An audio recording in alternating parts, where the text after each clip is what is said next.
नमस्कार दोस्तों, स्वागत है आपका अपने YouTube channel study with Kundan Singh में। और हम लोगों ने काफ़ी क्लासें जो है हिस्ट्री की देख ली हैं और जो चल रही है हमारा वही प्राचीन इतिहास है। और ये क्लासें आपके जो TGT का एग्ज़ाम आने वाला है उसमें जो है बहुत ही महत्वपूर्ण है, क्योंकि कुछ बच्चे पूछते हैं कि ये किस सब्जेक्ट में काम देगा, किस एग्ज़ाम में फ़ायदा करेगा, है ना। तो ये अगर आपके जो भी एग्ज़ाम है और उसमें हिस्ट्री पूछा जा रहा है तो ये सारे एग्ज़ामों में आपके लिए फ़ायदेमंद है। और आपका जो आगे महत्वपूर्ण एग्ज़ाम जिसका विज्ञापन आ चुका है TGT, उसमें विशेषकर ये लाभदायक है। तो जिस प्रकार हम अपने जीवन को आगे बढ़ाते हुए अच्छी तरह से जी रहे हैं, कहा जाता है ना कि जैसे पानी है, अगर वो पानी कहीं पर जो है बहता हुआ पानी कितना साफ और स्वच्छ होता है और कहीं एक जगह रुक गया तो वो कीचड़ का रूप रख लेता है। तो इसी तरह हम कहीं रुकेंगे नहीं और धीरे धीरे अपनी क्लास को आरंभ करते हुए इसे आगे तक ले जाएंगे। तो चलिए आज शुरू करते हैं हम अपने हिस्ट्री की अगली क्लास। और आप लोगों ने देखा होगा कि इसका एक पार्ट में जो है पहले आप लोगों को दे चुकी हूँ और आशा करती हूँ कि आप लोग जो है उसको देखे होंगे, नहीं देखा तो उसको देखना। आज हम उसका दूसरा पार्ट देखेंगे जिसमें से स्तंभ लेख के बारे में दिया गया है। तो पहला स्तंभ लेख कौन सा है देखेंगे। पहला स्तंभ लेख है भीलसड़ स्तंभ लेख। भीलसड़ स्तंभ लेख।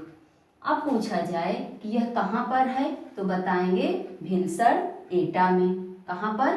भीलसड़ एटा में। देखिए इसमें भी भीलसड़ लगा है और जब इसको आगे याद करना है हमें, किस तरह याद करेंगे, कहाँ पर है तो ये भीलसड़ एटा पर है। पूछा जाए कि ये जो भीलसड़ स्तंभ लेख है किस समय से संबंधित है तो बताएंगे यह गुप्त कालीन से संबंधित है। अब पूछा जाए कि भीलसड़ स्तंभ लेख से संबंधित व्यक्ति या सम्राट कौन है तो बताएंगे कुमारगुप्त प्रथम। कौन? कुमारगुप्त प्रथम। अब देखिए अगला क्वेश्चन आपसे बनेगा कि कुमारगुप्त प्रथम, क्वेश्चन बनेगा कैसे कि किस स्तंभ अभिलेख में गुप्त सम्राटों की वंशावली का वर्णन किया गया है। तो क्या बताएंगे कि कुमारगुप्त प्रथम द्वारा या कुमारगुप्त प्रथम के प्रथम अभिलेख में, कुमारगुप्त प्रथम के प्रथम अभिलेख में गुप्त सम्राटों की वंशावली का वर्णन है। यह कहाँ पर है, उल्लेख इसका कहाँ मिलता है तो बताएंगे भीलसड़ स्तंभ लेख में। आगे आपसे क्वेश्चन पूछा जाए कि किस अभिलेख में कार्तिकेय मंदिर का वर्णन है या इसका उल्लेख किस स्तंभ में मिला है तो बताएंगे भीलसड़ स्तंभ लेख कहाँ पर है? एटा पर। किस इससे संबंधित व्यक्ति या किस शासक से संबंधित है तो कुमारगुप्त प्रथम से संबंधित है। अब देखिए आगे पहुंचे हम इन दोनों को एक साथ देख लेंगे या याद करेंगे इनको दोनों को। देखिए यहाँ पर दिया है भीतरी स्तंभ लेख। क्या दिया है? भीतरी स्तंभ लेख। अब भीतरी स्तंभ लेख कहाँ पर पाया गया या है तो बताएंगे भीतरी गाजीपुर। कहाँ पर? भीतरी गाजीपुर। समय किसका चल रहा था तो बताएंगे गुप्तकालीन का। आगे देखिए अब ये भीतरी स्तंभ लेख से संबंधित व्यक्ति कौन है या सम्राट कौन है तो स्कंद गुप्त। कौन है? स्कंद गुप्त। अब देखिए अब क्वेश्चन बनेगा कि स्कंद गुप्त और हूणों के साथ जो युद्ध हुआ था उसका वर्णन किस स्तंभ लेख में है तो बताएंगे कि हूणों तथा स्कंद गुप्त के साथ जो युद्ध हुआ था उसका वर्णन और उसका उल्लेख किस स्तंभ में है तो भीतरी स्तंभ लेख में किया गया है। अब देखिए जब इनके साथ युद्ध हो गया इसके बाद इसने क्या किया, किसने? स्कंद गुप्त या इन्हीं के द्वारा किसकी मूर्ति? भगवान विष्णु की मूर्ति की स्थापना का जो उल्लेख है वो किस पर मिला है तो वो भी मिला है हमारा भीतरी स्तंभ अभिलेख में। ठीक। तो ये रहा हमारा भीतरी स्तंभ लेख से संबंधित शासक कौन है, स्कंदगुप्त। आगे देखिए, अब आ गया बिहार स्तंभ लेख। कौन सा, बिहार स्तंभ लेख।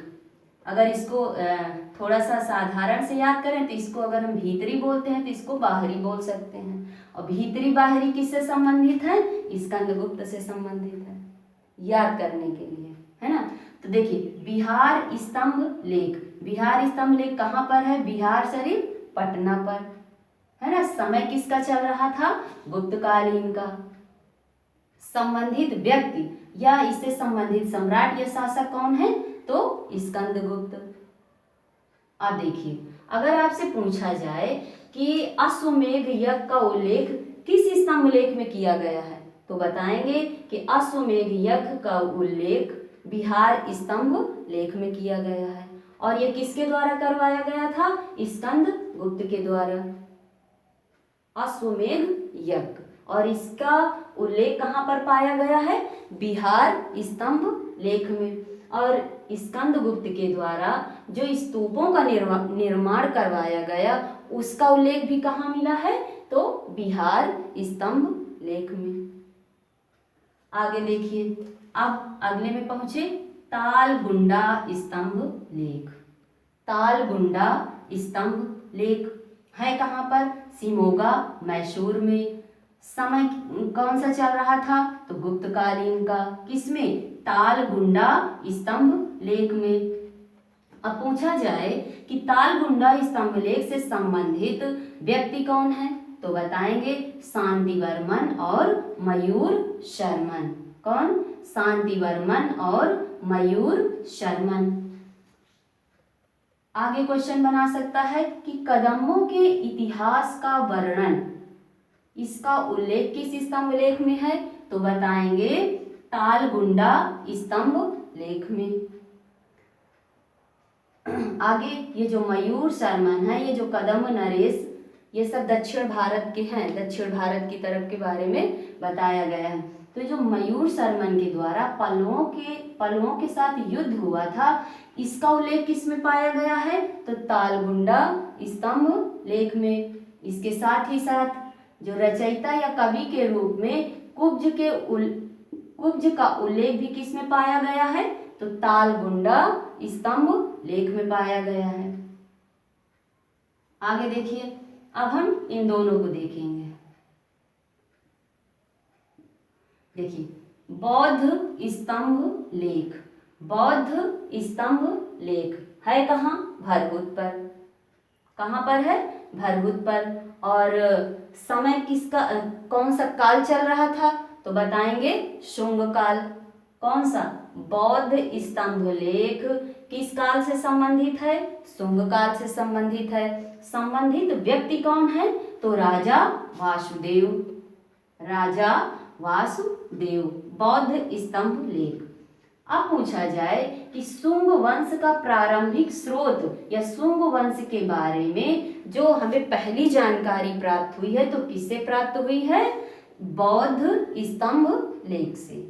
और उससे संबंधित व्यक्ति कौन है, राजा वासुदेव। अब देखिए, आगे पहुंचे, गरुड़ स्तंभ लेख। गरुड़ स्तंभ लेख कहाँ पर, बेसनगर विदिशा में। काल कौन सा चल रहा था, शुंग काल चल रहा था। अब देखिए, इससे संबंधित व्यक्ति कौन है, तो भागभद्र। भागभद्र किससे संबंधित है, गरुड़ स्तंभ लेख से। इसमें क्या कहा गया है, इसमें बताया गया है नैतिक शिक्षा के द्वारा जो भी नैतिक कार्य करते हुए या नैतिक कार्य करेंगे तो हमें किसकी प्राप्ति होगी, स्वर्ग की। और नैतिक कार्य कौन, नैतिक शिक्षा के द्वारा मतलब जिसमें हम आत्मसंयम की भावना होनी चाहिए, त्याग की भावना होनी चाहिए, इसके साथ ही साथ क्या होना चाहिए, सतर्कता। अगर ये तीन चीजें हमारे पास हैं तो इन तीन चीजों को हम अपने नैतिक कार्य में लाते हुए स्वर्ग की प्राप्ति कर सकते हैं। इसका उल्लेख किसमें है, तो गरुड़ स्तंभ लेख में। कहाँ पर है, बेसनगर विदिशा। संबंधित व्यक्ति कौन है, भागभद्र। तो ये रहा हमारा जो है पुरातात्विक स्तंभ अभिलेख का छोटा सा पार्ट। आपको कैसा लगा ये सब आप बताना। हाँ, इससे संबंधित पिछला जो वीडियो था उसमें मैंने आपसे 3 क्वेश्चन पूछे थे और आशा करती हूँ कि आप लोग जो है उसका आंसर जब भी देखेंगे तो उसका आंसर जो है जरूर देंगे, है ना। तो इसी तरह इसमें भी एक क्वेश्चन है कि कार्तिकेय मंदिर का उल्लेख किस अभिलेख में किया गया है। इस क्वेश्चन का आंसर आप कमेंट के माध्यम से सूचित करना, ठीक। और इससे पहले वाला जो था तो उसमें 3 क्वेश्चन पूछे गए थे। पहला था कि जो हरिसेन द्वारा रचित प्रयाग प्रशस्ति किस शैली में है, तो उसमें बताया गया है कि वह काव्य शैली में है। हाँ, कुछ लोग जो हैं उसका आंसर दिए हैं तो चंपू शैली बोले हैं, बिल्कुल सही, चंपू शैली में भी है, लेकिन कब, अगर उसमें हरिसेन का नाम ना दिया गया हो। ऐसे साधारण पूछ लिया जाए कि प्रयाग प्रशस्ति किस शैली में है, तो हम बताएंगे संस्कृत की चंपू शैली में। चंपू शैली किसे कहते हैं, जिसमें गद्य और पद्य दोनों में उसका वर्णन किया गया हो।